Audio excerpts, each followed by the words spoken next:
আমি অনেক দিন ধরে এদের ভিডিও পোস্ট করেছি, বেশ কিছুদিন করতে পারিনি,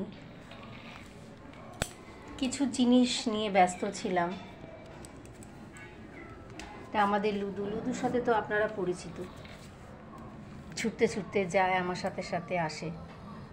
কিন্তু হঠাৎ ওর এমন একটা অসুখ হয়, এই যে দেখছেন এই জায়গাটা, আমি এতদিন শেয়ার করিনি, প্রায় 7 দিন হয়ে গেল, কিন্তু এই জন্য করছি, এটা অনেকের যারা পোষেন তাদের জন্য যে জানাটা দরকার আমার মনে হয়।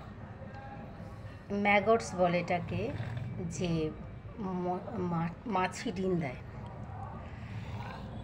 এই যে সাংঘাতিক রকমের ঘা হয়ে গেছে, ও বাইরে বেরোতে চাইছে, স্প্রে দেওয়া হয়েছে, ওষুধ দেওয়া হয়েছে।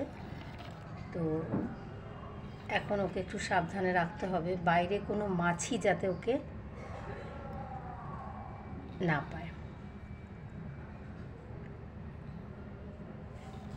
লুদু, ভালো হয়ে যাবে সোনা, ওষুধ লাগানো হচ্ছে তো, ভালো হয়ে যাবে, তারপরে তুমি বাইরে যেও, এখন বাইরে যেও না, কত সাংঘাতিক ঘা হয়েছে।